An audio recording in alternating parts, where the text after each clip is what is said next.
So you're in the hotel. Mm-hmm. You are single in this scenario. Okay. Knock on the door. Open it up. Felicia Day standing there. Okay. She said, I have all evening free. Mm-hmm. What would you like to do tonight? I would ask her if she likes Nintendo. She says super.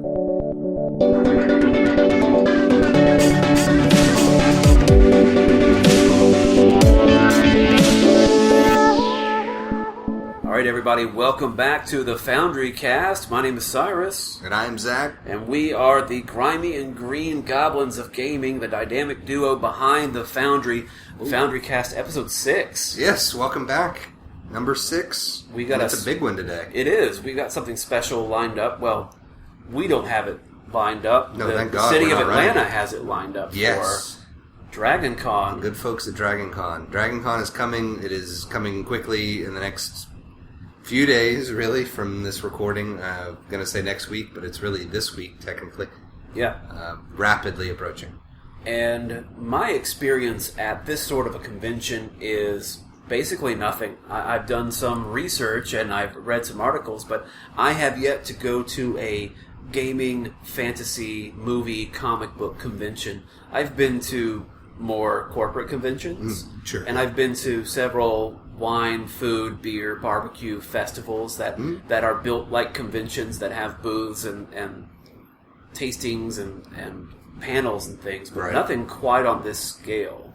Yeah, Dragon Con is, I forget, it's the largest blank convention in the country. I forget what qualifier they have for that. It's definitely the largest overall convention in the Southeast. I think last year we had over 70,000 attendees. They're expecting 75,000 plus this year. Wow. So it is a big, big deal. And it's all weekend long. It's all Saturday, all Sunday. All Friday? All Friday as well. And now, and Monday. There's quite a bit of content Monday, right up until Monday afternoon. Wow. And they're also now bleeding over into Thursday. There's a couple of things Thursday night that I don't know that the convention is necessarily officially starting Thursday night, but there's some parties and some other things Thursday night that are going on. It just sort of reminds me of Super Bowl going up into the week before. You don't want to go the day of Super Bowl. You want to be there almost the entire week. There are parties, there are events, there's food, there are vendors, and all kinds of special events leading up to it. It sounds like Dragon Con is exploding still that way. And what I do like about it is, and we talked about this in a previous podcast, there are other conventions that have grown beyond what their original ideal was. Sure, yeah. I think the Dragon Con, for its size, still cares about people and still cares about what brought it to the spotlight. Yeah, it's focused on, originally it started as a fantasy literature convention, I believe, to be very specific. But it still addresses that, but it addresses a lot of different things. But beyond something like Comic-Con in San Diego, which has become corporate in a certain way, where Hollywood is releasing trailers, it is taking on the corporate image of nerddom. Right. Dragon Con is still very much by the people for the people. It's run by nerds and populated by nerds, and we do all the fun stuff that we care about. I've seen your collection of lanyards, and you've been going for several years now. Which one's this for you? How many? This is my, I believe, 6th Dragon Con. Either 6th or 7th that I've attended. The first few were, one day at a time. Sure. But I've been going for most of the con for a few years now. What makes you want to go back every year? It is a wonderful time of year. It's a really great experience where, I've talked about this before, it's a chance for you to be you. We, especially older geeks and nerds like you and I, who grew up and were geeks before it was quote-unquote cool to be a geek, although there's some argument about whether it actually is cool to be a geek or not. It is cool. Supposedly it is. But, when we were kids, it was not cool to be a geek. It wasn't cool to like Dungeons and Dragons, or, maybe video games is a stretch, but it wasn't cool to like the things that we like. So you get ingrained with that idea that, you need to hide that hobby. And we all try and get away from that, but truly Dragon Con is an experience where you are surrounded by 70,000+ people that think and act like you. Not think and act like you, but are nerds like you. They like the same things as you, and there's absolutely zero judgment. It is the ultimate safe space, if I can use that word. And it seems to me, just by nature of how panels run and how other businesses and I hate to use the word vendor, but whoever is coming and setting up these events, it's the same and yet different every year. That you can go and see different things, there are different speakers. Sure. Yeah, so the way the Dragon Con's set up is, certainly other conventions are set up this way too, but it has what are called tracks. So there are tracks of programming that occur over the course of the entire weekend. There's a Star Trek track and a Star Wars track, etc., tabletop gaming and all these things. So you have the same people generally running those each year. So I'm in charge of the Star Trek track or whatever the case may be. I'm not personally. Actually, Garrett Lang is in charge of the Star Trek track. But yeah, whoever is in charge of it. So same people are running it each year, but yeah, they're going to line up different guests. The panels change, although sometimes there are the same panels every year. Mm-hmm. Some of my favorite things to go to are the panels that are the same every year. The Mystery Science Theater 3,000 guys are there every year. Wow. And they do a panel, and it's always great to go to that. So stuff like that is recurring, but it is definitely different every year. So there are different tracks that you can pick from, but of course you can pick and choose where you want to go. It's not as if you have to stick to a track, but I can see that this is the sci-fi, this is the Star Trek, this is the fantasy Harry Potter, or whatever it may be. Young adult literature track. YLA? Yes. What is on your schedule radar? Because I know a bit of the fandoms that you enjoy and the type of things you would like to see. I'm sure Star Wars wouldn't be far outside of something you'd like to be at. It's tough at Dragon Con, especially. There are some people that go and dedicate themselves to a single track, that go to most or I'm sure all of the events for a certain track. And if you're really heavily involved in a certain fandom, that's a thing you can do. But I think for most people, and definitely me included, you have to pick and choose because you can't do all of it. And there is so many great options. And I did read something that, and because I haven't gone, I don't know, unlike, I think, Comic-Con, you can go to a ballroom and camp your ass there at that one place the whole day and just see everything that happens in that room. Sure. So it's almost like you stay for everything that happens in Ballroom H, right? Which is all Star Trek or Star Wars. Most of the time it's going to be all the same track, yeah. But for Dragon Con, they clear out after every... They do clear the room, yeah. You have to go back out and get back in line. Yeah. Yeah. So I can see some greatness behind that, but I would like to just find my comfy seat and just stay there all day. Yeah, I find the biggest joys of Dragon Con for me are walking around, are seeing things, seeing people, seeing costumes, being at the con. So I don't know that I would want to sit around all day in panels, although there are certainly some panels that are really interesting. But I think the key for me to experience to really having fun and experiencing everything is to get up and move around and see a lot of different things. Well, what do you have scheduled for this particular year? I tell you what, if you'd like to talk about scheduling for this year, I can go ahead and we can talk about it day by day. That'd be really cool, yeah. Okay. So we'll go through, I've got the scheduling app up here on my phone, and basically what I did the other day is I went through and just threw everything on the schedule that was even vaguely interesting to me. Past experiences being at the con, I know that I'm not going to see most of this stuff, to be quite honest with you. Typically my average is like literally 2 panels a day. That being said, that was in times past where I haven't stayed at the convention, which is different for me this year. I'm actually in one of the convention hotels, so it'll be a lot easier for me to go to everything I want to go to because I don't have to worry about driving home, etc., etc. So yeah, like I said, Dragon Con is now extending into Thursday night. The biggest thing for me Thursday night that I want to try and go to, although part of Thursday night I'll just be getting checked in oriented, DCW Wrestling is Thursday night. The Dragon Con Wrestling Championship. That will be so much fun. It all occurs Thursday night, which I kind of wish there was more going on over the course of the weekend, but I can understand why they'd only want to do one show. But yeah, it's independent wrestlers doing their own wrestling show. I've never been to it before, but found out about it this year, and I'd like to duck in and at least check it out. Yeah, a lot of those independent shows, they go one of two routes. Either the hardcore, which really isn't quite as gripping. I don't think it's a fun time. Yeah. For the hardcore fans, it's great, but usually not so much. Or they go campy, where the characters are way larger than life with funny costumes, masks, gimmicks.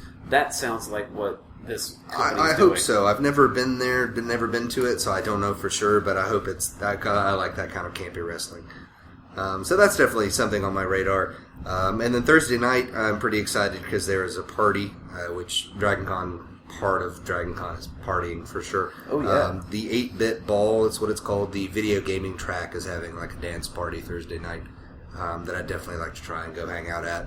Dance around, maybe have a drink or two, kind of relax and just celebrate that I'm at the convention. And there's so many great DJs out there that do 8-bit chiptune stuff. Yeah, chiptune stuff that could probably be... The music would be as good as anything.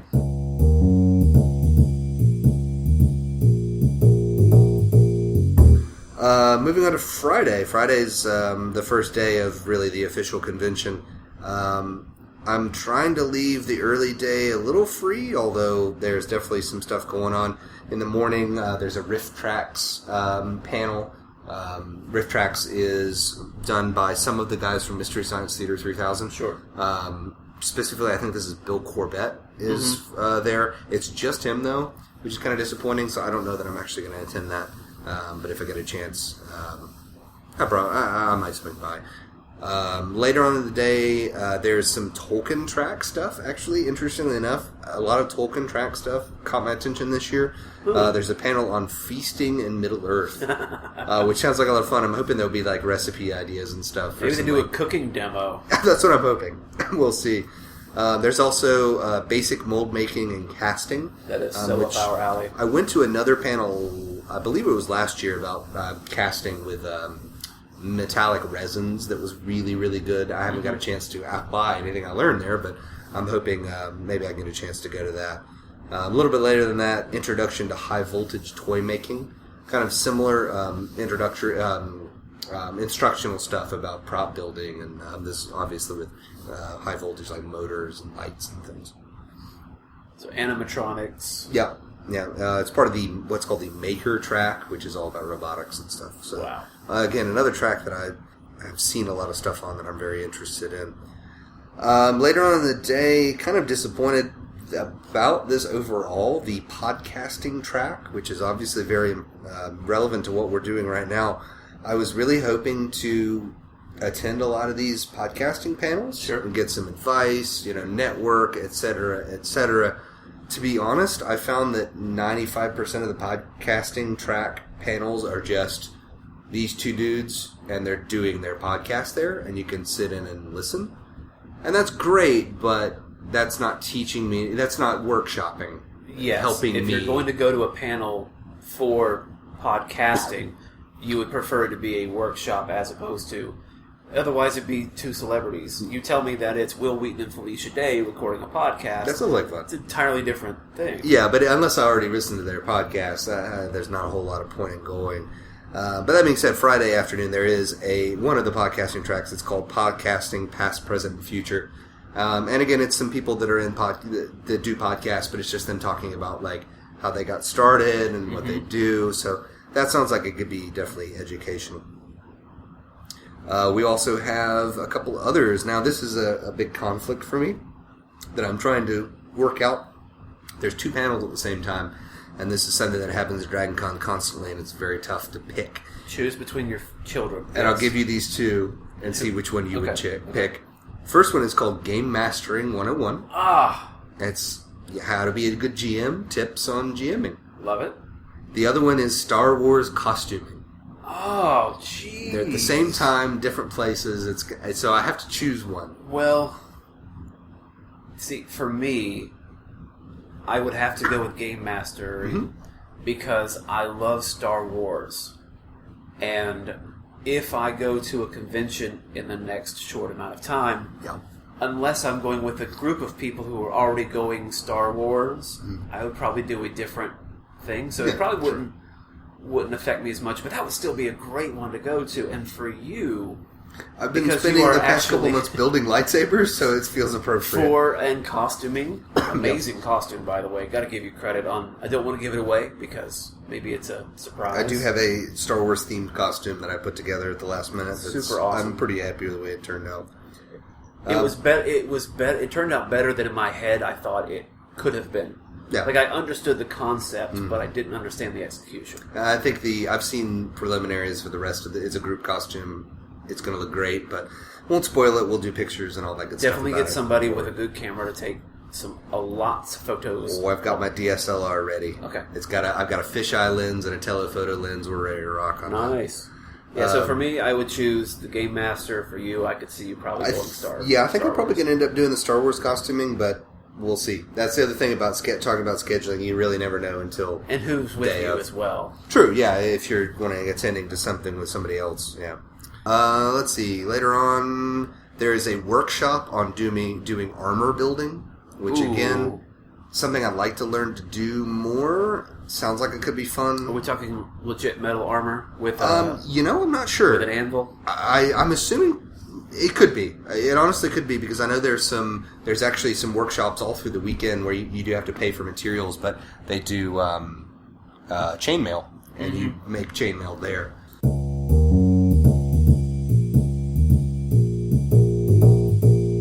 Guessing that Saturday would probably be the busiest day. Saturday is the busiest day. That's overall. The day most people would have off of their jobs and not have to take off time. So yeah, that's when you see most people there. Although Sunday can be surprisingly busy too, because Monday being a holiday, most people have that time free as well. I didn't think of that. But Saturday, more than anything else, is the biggest day. Saturday for sure is the day we're doing our biggest costume, doing a Blade Runner couple's costume as Deckard and Rachel, and we put a lot of time and effort into this costume. So this is kind of our big signature one for the weekend. So we're doing that Saturday evening, afternoon, evening. But we'll also do plenty of other stuff. Saturday morning is the DragonCon Parade, 50th annual. So they've been doing this for a few years. It is the largest, most attended parade in Atlanta every year. Wow. I think over 100,000 people observed the parade last year. More than a Christmas parade? Oh yes. Wow. Yes. It's huge. And this year it's being televised on some local stations, so it's a big deal. We might try and go to that. Actually, we were about to be in the parade, but we ended up not being able to. We just don't have the time to get costumes ready in very short amount of time. But maybe next year, I think. In fact, almost certainly next year we'll probably be in the parade itself. But we might go and attend.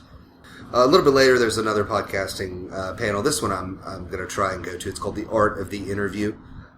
It's just about how to interview. It says in a theme-based podcast, so I'm curious what they mean by that. But it could be kind of interesting. Some interesting. We do have some things on our plate on the docket for the future where something like that might be useful. Absolutely. Yeah, I was kind of thinking down the road about when we start incorporating talking to some other folks in our podcasting. Maybe some skills and things that I haven't thought about when it comes to interviewing people. A little bit after that, another conflict of interest that I am completely unsure on which one I'm going to do. First of all, a leather armor construction workshop. Nice. Again, similar to the other one the previous day on Friday, talking about how to build armor, but this time leather, which is interesting. You can do a lot with. I'm not sure about that. But also at the same time, Paizo Games. The lead designer and publisher of Paizo Games talks about all of its new releases and future plans. So again, this is another one where both of them are amazing and useful, but it's more likely that you would need to make a leather costume, whereas I would be probably learning more about game mastering and I'm also a huge supporter of Paizo. Absolutely, yeah, me too. I'd love to go and even just meet the dude who founded it, because I've obviously never met him. Yeah. That would be a really neat opportunity. Shortly after that, a couple others. I can tell you, I'm almost certainly not going to go to this, but for me, kind of some of the biggest stars at the convention this year. It's called Confirmed, It's a panel about Mythbusters, the TV show. Oh, yeah. Tori Belleci and Carrie Byron are there. So, like I said, kind of some of the biggest stars, as far as I'm concerned, that I know about. So they're doing a quick panel, but I know that they will be... Panels with bigger stars like that are always tough to get into. Long lines, you need to get there early to get a seat, so I probably won't be able to do that. And if you're trying to get the most bang for your buck... Would that be one that you could skip? Exactly, yeah. Probably.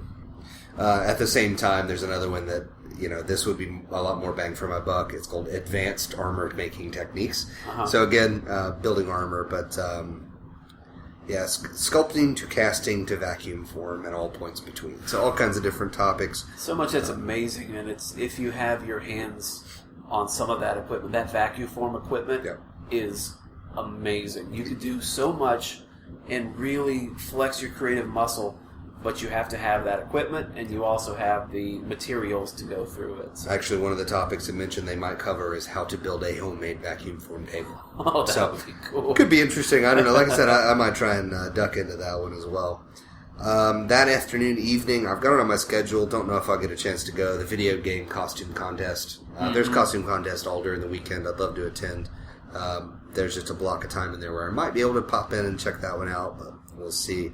That's more likely going to be costume time, what I call lobby time, where we're in our costume, literally just walking around the lobby of the hotel, taking pictures and getting our picture taken. Now, how much do they do contest-wise? I know some conventions more towards the anime, since it's one single theme, or it's an easier theme to judge. You're looking at so many different things, but I'm sure they have to have costume contests. Yeah, there's actually a bunch of costume contests. Like I said, there's the video game costume contest. There is a big one at the aquarium, which is something, again, I've never done. Maybe next year I'd like to go to.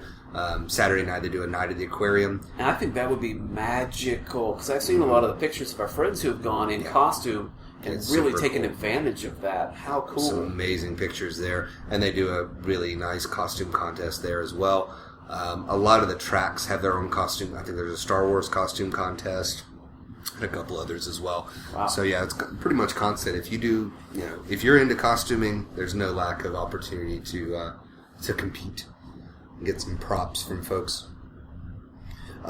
Saturday night is probably the biggest night for me at the convention. There's, a bunch of parties. There's everyone's there. Yeah. Also, the Georgia Philharmonic is there that night. We did this last year, and we're absolutely going this year. It's an opportunity to go to it's about an hour and a half, 2 hour concert by the Georgia Philharmonic Orchestra. Wow. And they just play a suite of themes from movies, TV shows, video games, all kinds of nerdy stuff. Yeah, and that would be awesome. That would be amazing. It's a ton of fun. So we're definitely doing that. That night, there's a thing by the Mystery Science Theater guys that evening I might try and go to. We'll see. And then parties. There's another video game party called the Hero and Villains Ball. The Middle Earth Dance Party is that night. And a party we went to last year that I'd like to attend again this year, at least briefly, is the Last Party on Alderaan, which is the Star Wars themed party. That's dark. Yeah, it's fun. It's a Star Wars themed dance party, so it's like house music. They have a great DJ, or at least they did last year. The room is dark with strobes and stuff. And then last year, at least I was assuming it'll happen again this year, a bunch of people with lightsabers, and they just start dueling in the middle of the floor. Just randomly, duels break out, and it's. If you've never watched people have a lightsaber duel in a darkened room with pumping house music, it's a lot of fun. I would imagine that the least fun of all of those would be the Middle Earth dance. I just can't imagine people really breaking it down, getting funky to pipe music, wearing leggings. Well, it'll be the greatest house and dance hits of the 90s and today, I'm sure. A lot of the tracks have parties like this, like the Middle Earth. The Tolkien track has this dance party. It's more about if you go and you attend a lot of the Tolkien panels and you meet a lot of other Tolkien fans and you make connections with those people, it's a chance for you to go and have a party with them. Not as much, this is a dance party that is Tolkien themed. This is a dance party where all the Tolkien fans are at. So Sunday is the last day of the deal for the most part. Mm-hmm. I imagine that it's a big full day. Mm-hmm. Now some people may still have to leave, so I feel like it's big, but probably by the end of the night, is it still party central? Sunday night? Yeah. Sunday night is, the Sunday night parties are, Sunday night ends up being kind of bittersweet, where it's the last full day, and it's the last full night. Most people aren't going home till Monday, so you get to sleep in, you get to party that night, but at the same time, this is the last big hurrah you get to have. So it's fun, but it's also, it's a little sad, because you're starting to look at, con's done tomorrow. I gotta go home tomorrow. I gotta go back to reality tomorrow. Yeah. And that can be... So, Sunday can be an interesting night. Having to say goodbye to people that you've maybe spent the last 2-3 days with, getting to know, becoming good friends. New friends you just met, or old friends you haven't seen in a year. Yeah. So Sunday, again, is kind of, plenty of booked up time. Sunday morning are the first sequence of the robot battles. The micro battles, actually, so the smaller little robots fighting. Oh, yeah. I'm going to try to attend at least the micro battles this year, at least partially, because I'm really interested in maybe participating next year or the year after. So I'd like to get a lay of the land, kind of check those out. So I'm going to try and duck in and out of those as I can. I'd be more than happy to give you advice. I'm a BattleBot aficionado. I've watched the show in its various American incarnations as well as its English versions. Yeah. Love it to death. So I can tell you whether you want to be a wedge, you want to be a claw, do you want to be do you want a spinner? A spinner. Yeah, they change. Like, it seems like trends change about what's dominant at different times. So again, that's curious to go and see these battles and see what sort of designs see who wins. Are popular and what's going on. Know who you need to take out next year. Exactly. Start planning strategies. That morning, there's a couple of panels I might attend. There's one called Board Games. A couple of speakers there that are kind of old school board game people, just talking about what's going on in the industry and new board games that are coming out. I've gone to a couple of board game panels in the past that were fun, so we'll see about that. There's also an interesting panel that morning called Cosplay, Fitness, and You. It's about staying fit in order to meet your cosplay goals. Now, we had a little conversation about that before, about wearing a costume that may not be appropriate for your body type. And now it's okay, I don't want to shame anybody by any stretch, but if you're going to be Sailor Moon, you need to be Sailor Moon. I've thought about doing a Doom guy costume, the original Doom, the like Marine the Space from Marine Doom. kind And of one thing that turned me away from trying to do it this year is, looking at pictures. He kind of shows his midriff, and he's got like a nice six-pack, and I'm like, I'm not going to be able to pull that off, so I need to bulk up a little bit. He's wearing that original Spartan armor. Yeah. You gotta look good. Pretty much, yeah. It was like a Halo 0.5. A little bit later in the day, there's another costuming panel called Military Uniforms, just about military stuff. Probably boring for you. You've worn them, but... Well, no, I think it's fascinating, and I do also take umbrage of people who wear military regalia inappropriately. If you're wearing rank and insignia as if it belongs to you, that's disrespectful of the person who did do it and did earn it. So there are times where you could wear ribbons and badges on a hat, and it's more of an honoring of the style, but not necessarily commentary on what it means, and some of that is interpretive, and I appreciate it, and I don't get out of shape. But when I see someone wearing legit military jackets, like I'm wearing a Purple Heart. Yeah, if you're wearing a Purple Heart, I'm going to knock your teeth out. Right. Yeah, this is more talking about like how to theme a military I want to make a military costume that's of my own design. What sort of design elements go into military costume? How do you show rank, and how do you show how do mortarboards work, and that kind of thing. That's cool. That's very cool. So I might try and attend that, but at the same time, this is up your alley again. I would love to go to this. Painting Miniatures 101. That is one of the things that I have still yet to get as deep into, but it would be a fascinating... I've read several articles and watched some tutorials on what you think to be the most basic application of leather. But leather really ends up being 5 coats of paint. Yeah. Or 5 different colors at least. Yeah, absolutely. About 7 or 8 different coats. spending that time and getting it to look right. That's something that I've always wanted to do and not really had the time. But if you get the chance, I'd love to go to that panel. There's also later in the day an advanced miniatures painting, so talking about more advanced techniques. Right. So if I get a chance to go to one or both of those, that would be awesome. There's also a charity auction that morning I'd love to go to, but I don't have the money to spend on buying anything, so I don't know that I'll actually... if you've got a couple $100 to blow, otherwise you're not getting anything for 20. Right, exactly. Yeah. The Star Wars costume contest is that morning. Again, going back to Star Wars Track has its own costume contest. Might duck in and check that out if I've got the time.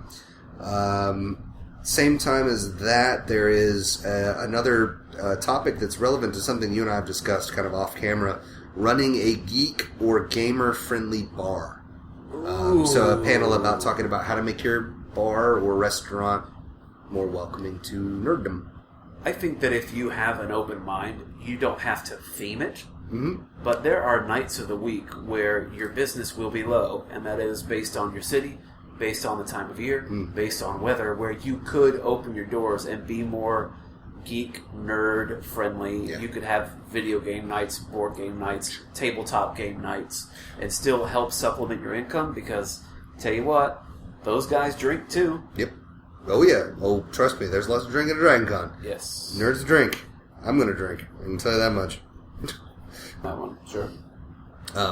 Also at the same time, again, another panel that jumped out at me that might be of interest next year or a year after, called Build and Race a $500 Electric Car, competing in the Power Racing Series, which I need to do more research on this, but apparently it's a national racing series where they take like the Fisher-Price like Jeep and Barbie cars. Yeah, Power Wheel cars. Yeah. And you convert them into like higher speed, like professional driving cars. Out of a similar conversation that we've had before, that one has way more, dare I say, attraction in my mind. Yeah, no, it sounds like a lot of fun. So I'd like to check that out if I can.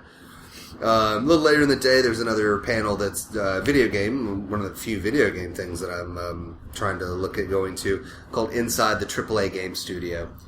Just some folks that actually work in big budget video game making, talking about the industry and stuff like that, which sounds fun. Later that evening, Advanced Miniature Painting, which I mentioned already. Same time as that, Advanced Resins Demo, which again, molding and casting. I've gone to that one before, so I doubt I'll attend that one, but we shall see. Sunday night, there are a couple of different options that I'm looking at. There's another panel on electronics and costuming. Might be fun if I get a chance to go, but at the same time, I already know a fair amount about it, so I don't know how much more I'll get out of it. Going to those panels is more about, for me, like getting ideas or contact info, good websites, things like that to check out. So resources to follow up on. That evening there's another masquerade as well, another little dance party thing I'd like to go to, but again, I won't be dressed for it. Another panel which could pay off dividends in the future if we do any sort of medieval party theme kind of thing, which we discussed. Sure. Panel called Hobbit Drinking Songs. It's where you get to learn and sing drinking songs. They're going to have printouts for those songs. I hope so. I don't know. And then Sunday night also, for another kind of for sure thing I'm going to try and go to is called the Yule Ball. It's the Harry Potter themed party. That one's fun because it's all ages. I think they do like limited to adults later in the evening, but kids get to go, and it's a little bit more appropriate for everyone. That's sweet. So I'd like to attend that as well. I was thinking that before, that how much of this is child-centric, and it seems that more of that is on Sunday from your description with the pod race and the dance. Yeah, I mean, there's some other things that obviously I'm not including that are going on, but Sundays a lot of times seem like they're more kid-friendly. Yeah, okay, more family stuff.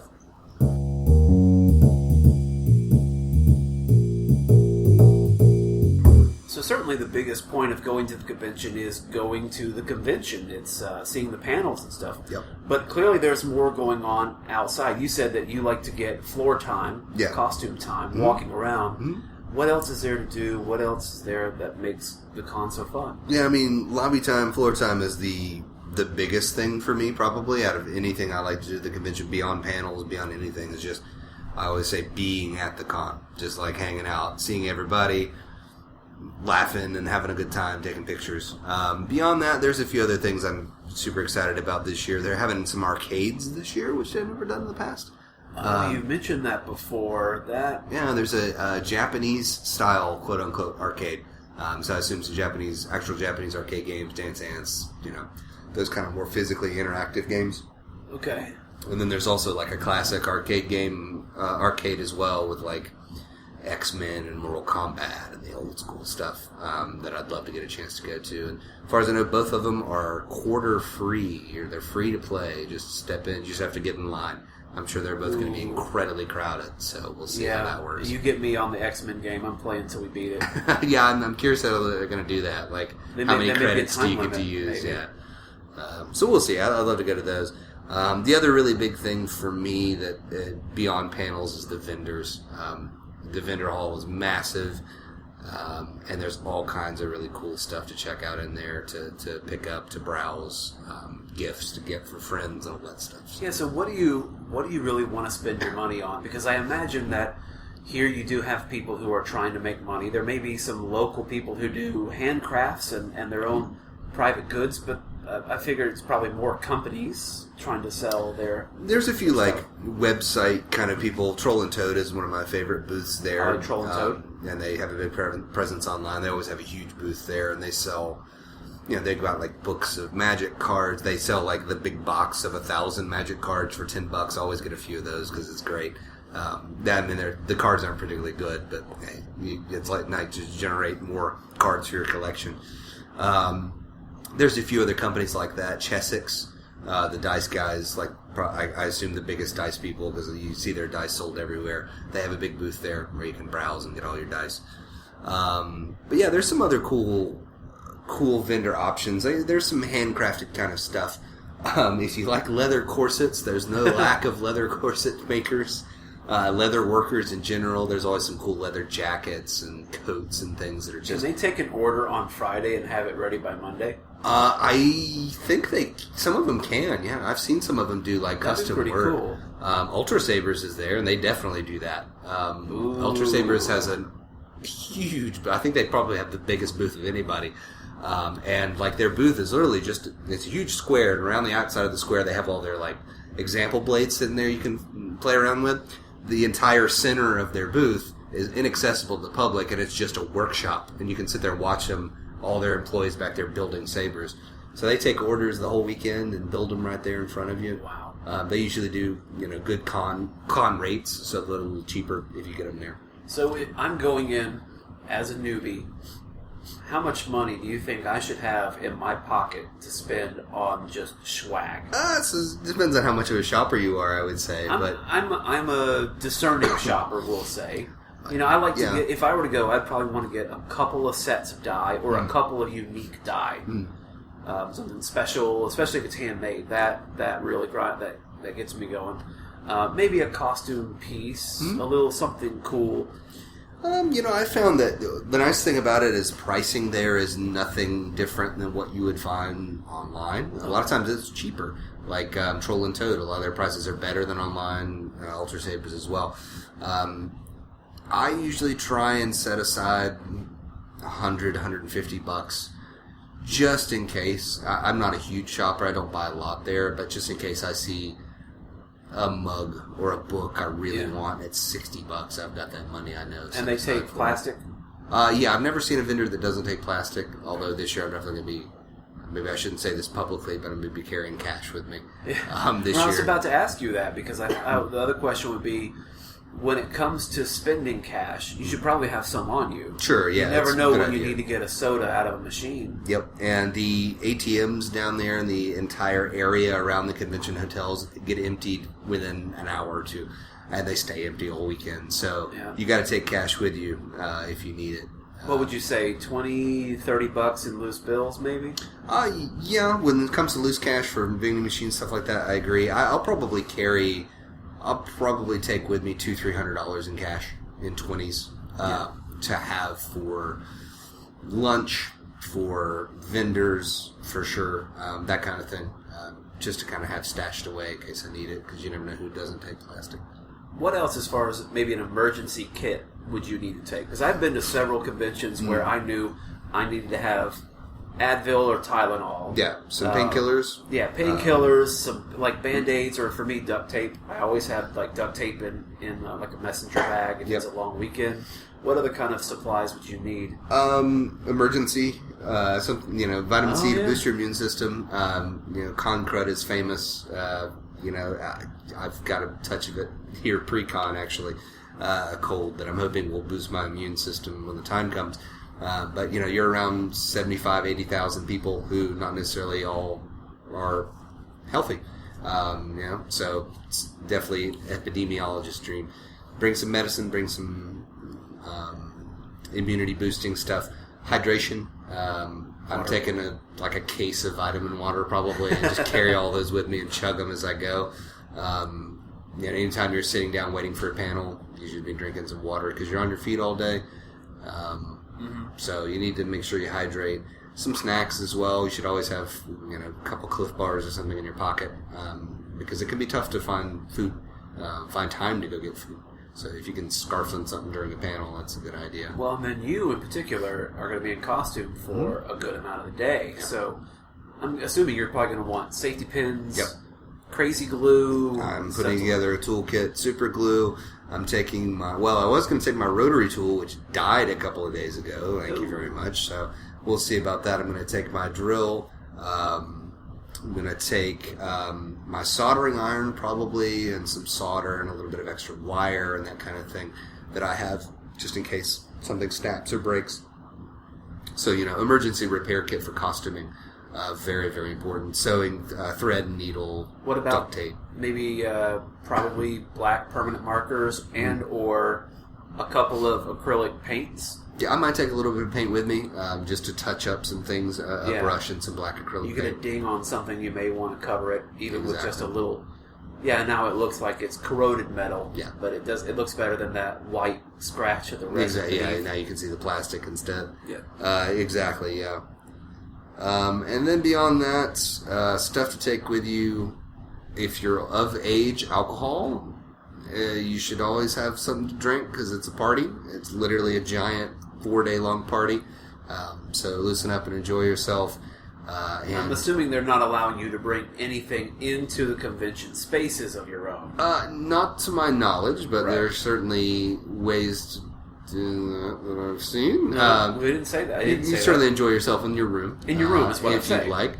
There's a couple of nice bars in the hotel lobbies that their prices are not exorbitant, but they're not cheap.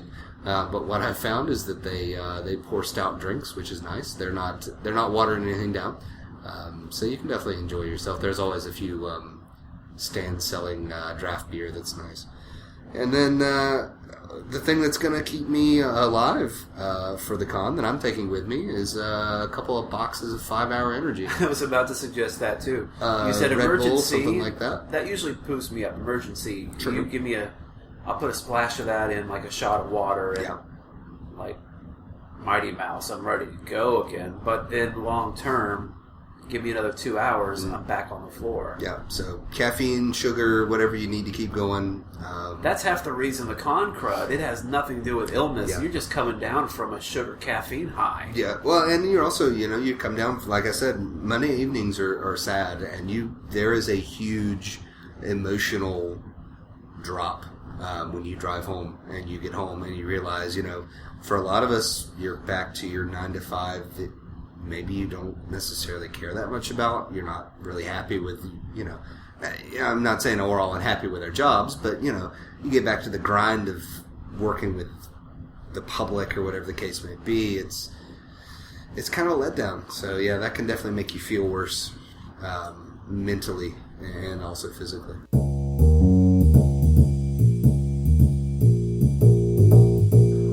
In this week's Table Topics, I wanted to align with our conversation about Dragon Con. Mm-hmm. And so I wanted to get into organized tabletop play Yeah. at the conventions. Mm-hmm. Now, I haven't heard of too much of this happening at Dragon Con. Oh, there's a ton of it. Is there? Oh, yeah. Now, I was wondering, beyond the panels, is this a good use of your time? at this particular event or other events, because there are several different types of societal play. Particularly in the fantasy medieval, you have Pathfinder Society, and you have the Adventurers League, which is Dungeons and Dragons. And I'm assuming that other game systems have their own rooms. Probably there's a room of people playing werewolf and vampire. I believe there is. I know there's always a big Shadowrun room. Shadowrun, wow, that'd be cool. And then Pathfinder Society. There's a bunch of Pathfinder Society games. I'm sure there's D&D games, but like D&D. Especially D&D, now that I believe it's been about a year since 5th edition came out. 5th edition, And they've really revamped, and 5th edition is a lot more easy to incorporate newer players than ever before. Right. So I think it's probably going to be huge this year if they're having that. And so it sounds as if you have plotted out parts of your visit with flexibility in there too. Right. Yeah. But for the average convention goer, if they're into role-playing games, should they take the time and the effort to get involved? Yeah, I mean, I think that's...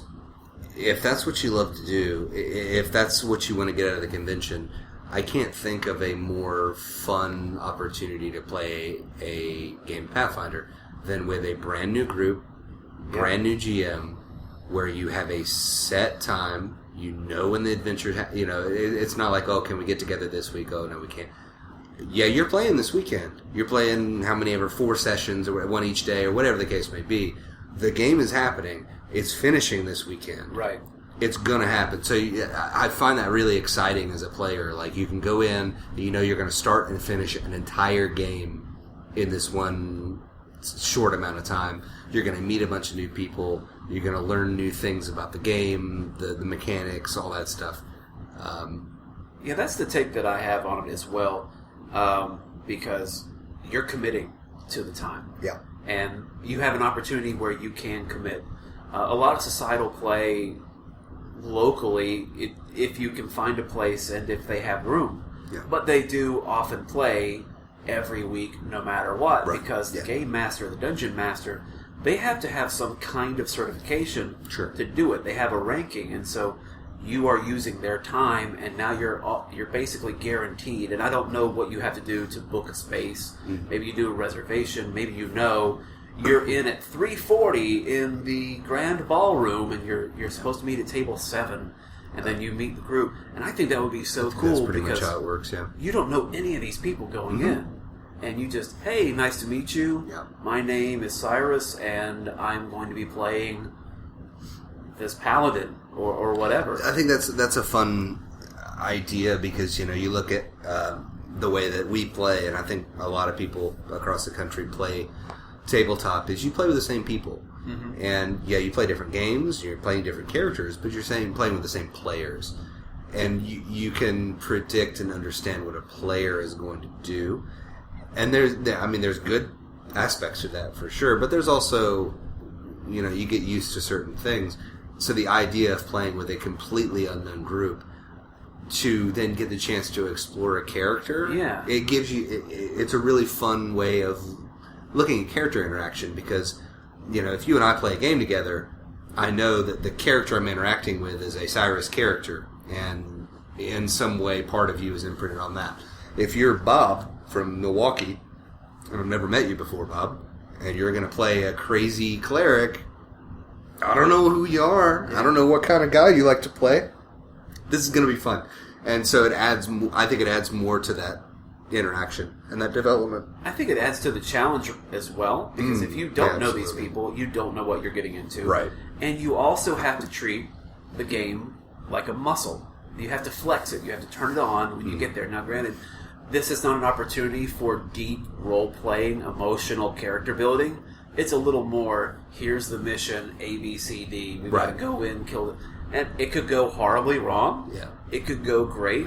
You could somehow accidentally cheat and get to the finish. And I think the storytelling is different, and it's something that someone should experience. Yeah, that's true. You might make friends. You might meet people that you go, One would hope. damn, Bob, that was a good job. That was really cool. How'd you do that? How'd you think of that? Yeah. And conversations that build from there. Yep. Now, it could be considered a waste of time to some people only because I could go home and play a game that fulfills the needs that I have. So maybe I would rather be at this panel. But if you're able to commit the time, and I also think you have to prepare in advance, because if tomorrow we said we've got the time, let's go, we're going to join. At the moment, we do not have a Pathfinder Society character that's legal for play, ready to go. Yeah, we don't. Make sure you follow the rules and all that stuff. I from my perspective, I really enjoy doing tabletop gaming, but I don't see myself playing a game at Dragon Con, probably ever, maybe down the road, because there are so many other things I want to do at the convention beyond gaming. So when you say, is this something that anybody should consider, you are investing a huge amount of time into it. But it's the same as, there are some people that they do a writer's track and a writer workshop, and it lasts literally the entire weekend, and it's like 9 to 5 every day, and you pay a bunch of money into it. But you go and you're working with published Jim Butcher is there almost every year. Oh, really? And so you're working with like people on the caliber of Jim Butcher, like pretty famous authors. Don't say that. We'd have a friend who would quit his job and go do that. Yeah, if I get a chance to meet Jim Butcher this year and get his autograph, I'm going to. But not for myself, because whatever, but to give away. But so that's another thing that I see as this sort of tabletop gaming is like, you're going to this convention because that is why you're going, because you want to be part of that track, because you want to be part of the Pathfinder Society gaming that's going on. And in addition to that, around that, maybe you get a chance to go to the vendors, go to a party or something like that. What I choose to do is typically costuming, and I like to spend time on the lobby floor in costume. And so that's what most of my focus is. But for other people, there's other focuses. I think it could also be, in particular for me, I wouldn't say selfish, but a self-building way that I